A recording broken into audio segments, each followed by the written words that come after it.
Well, are you going to pretend that the house is okay the way it is? Or are you going to look for where it's rotten and where the plumbing doesn't work and where the stove doesn't work? You have to go and look and see where everything needs to be fixed. And that is harsh, man. And then in order to do that properly, someone has to have taught you, look, you aren't your problems. You're most fundamentally that which, if it confronts its problems, can solve them. And that's the hero myth in a nutshell, by the way. The hero is the person who confronts horrible, chaotic potential and tames it and makes something of it, right? That's the fundamental human story. But the problem is that you have to face what you don't want to face in order to fix it. So you look at all the things about yourself that need to be burned off, that need to be dispensed with. And that, man, especially at the beginning, especially if you're screwed up, that may be like 95% of you. It's not pleasant. But if you know that you're the thing that can transcend your problems, most fundamentally, if you know you're the thing that, if it faces the problems, can transcend them, then you have the faith that would enable you to take stock of who you are. My daughter was very ill when she was a kid, but particularly when she was a teenager. She had a very terrible time of it.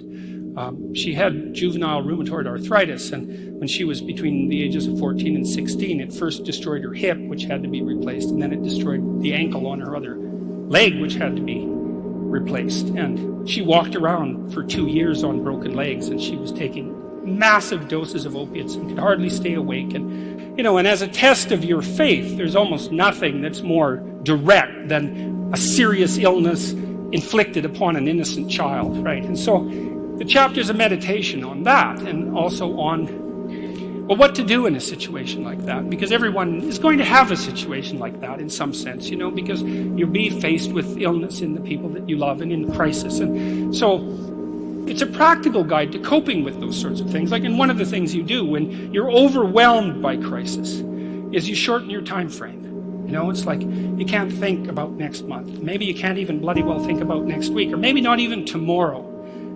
Because now is just so overwhelming that that's all there is. It's like, and that's what you do. You cut your time frame back until you can cope with it. And if it's not the next week that you see how to get through, then it's the next day. And if it's not the next day, then it's the next hour. And if it's not the next hour, then it's the next minute. And people are very, very, very, very tough.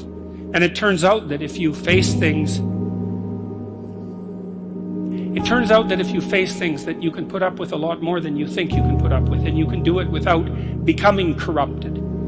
You have to be alert when you're suffering. You have to be alert to the beauty in life, the unexpected beauty in life. And, you have to look for that little bit of sparkling crystal in the darkness when things are bad. You have to look and see where things are still beautiful and where there's still something that's sustaining. And, you narrow your time frame and you be grateful for what you have, and that can get you through some very dark times. And maybe even successfully if you're lucky. But even if unsuccessfully, then maybe it's only tragic and not absolute hell.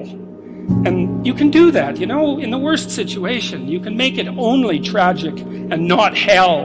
And there's a big gap between tragedy and hell. There's nothing worse at a deathbed than to see the people there fighting. The death is bad enough, but you can take that, as terrible as it is, and make it into something that's absolutely unbearable. And maybe I think, and this is sort of what I closed the book with, is this idea is that if we didn't all attempt to make terrible things even worse than they are, then maybe we could tolerate the terrible things that we have to put up with in order to exist. And maybe we could make the world into a better place.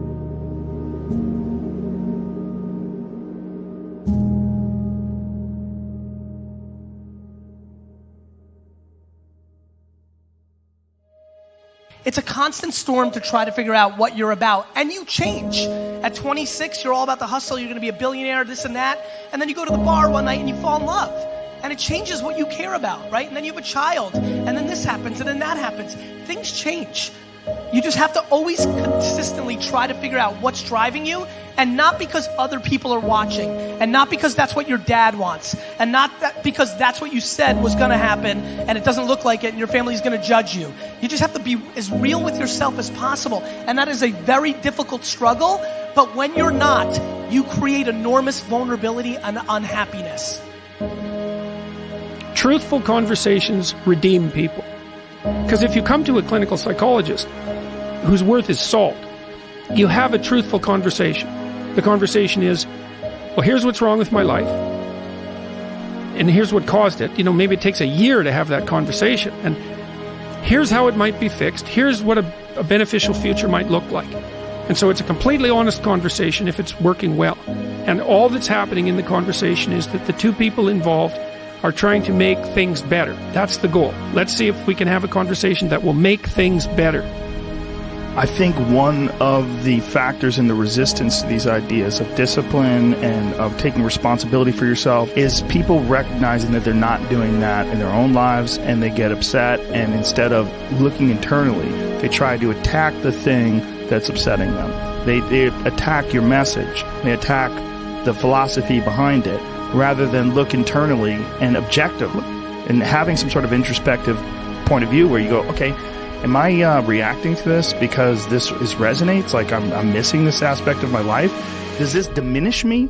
Or is this guy pointing something out that I can benefit from? Very few people are willing to do that. Very few people are willing to take that critical moment to look at their own behavior and look at their own thought process and wonder if the actual adverse reaction they have to this person's message is because they know that they're wrong.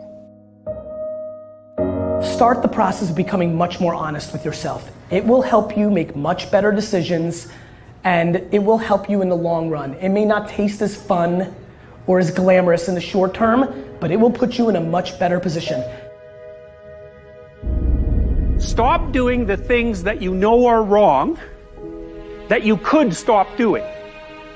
Right? So it's a fairly limited attempt. First of all, we're not going to say that you know what the good is or what the truth is in any ultimate sense. But we will presume that there are things that you're doing that for one reason or another you know are not in your best interests. There's something about them that you just know you should stop.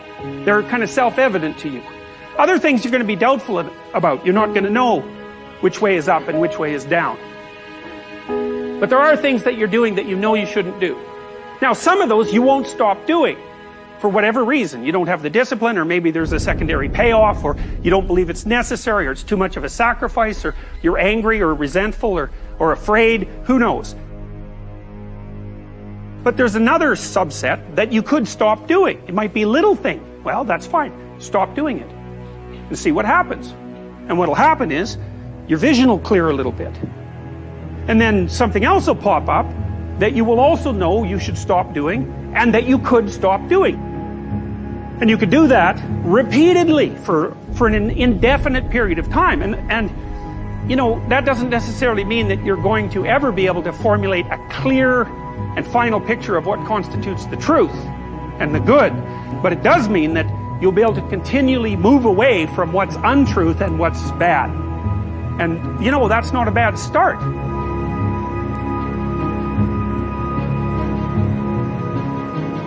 Discipline, it does start with waking up early. It really does. But that is just the beginning. Discipline is the root of all good qualities. But you have to absolutely apply it to things outside of just waking up early. It's everything. It's working out every day, making yourself stronger and faster and more flexible and healthier. It's about disciplining your emotions so you can make good decisions. It's about doing the tasks that you don't necessarily want to do, but that you know will help you. And that's what discipline is. Discipline means taking the hard road, the uphill road, to do what's right.